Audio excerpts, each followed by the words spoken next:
国际新闻，咱来看乌克兰总统泽伦斯基甲美国总统川普伫白宫见面所冤家起会面。英国伫初二嘛伫伦敦来开欧洲领袖峰会。英国首相斯凯尼是表示讲，因有达成4点的共识，包括继续支持乌克兰，佮有互基辅来参加和平谈判等等。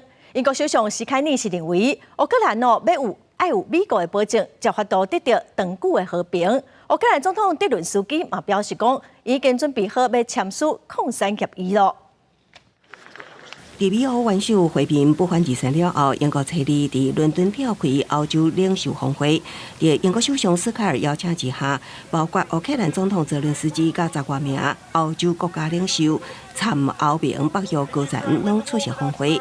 斯凯尔指出，各方达成4点共识，包括继续对乌克兰提供军援，互基辅参与任何和平谈判，阻止罗西亚未来再度入侵乌克兰。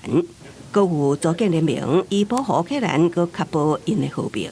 The UK is prepared to back this, with boots on the ground and planes in the air, together with others. Europe must do the heavy lifting.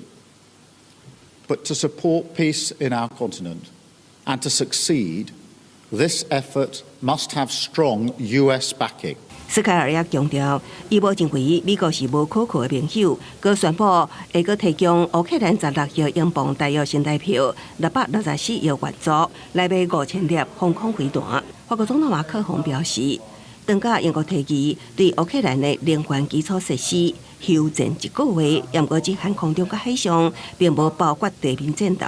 德国总理肖兹讲，乌克兰永远袂听罗西亚指挥，几乎需要一支强大的军队，以确保会当抵抗未来任何侵略。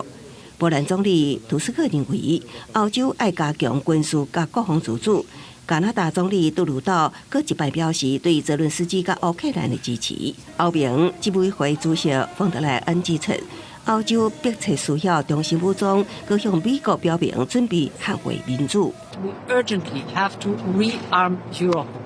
And for that, I will present a comprehensive plan how to rearm Europe on the 6th of March when we have our European Council to the leaders.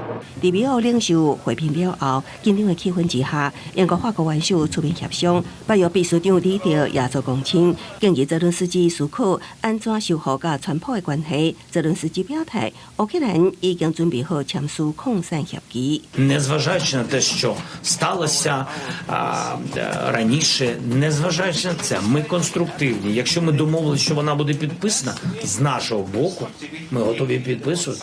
Я, чесно кажучи, думаю, що і Сполучені Штати будуть готові. 泽伦斯基也个表示，会当理解美国寻求甲普丁对话，也毋过乌克兰人拢希望听到美国坚定徛伫乌克兰一边。泽伦斯基也伫峰会了后，甲英国国王查尔斯3世会面。公司新闻陈慧欣编译。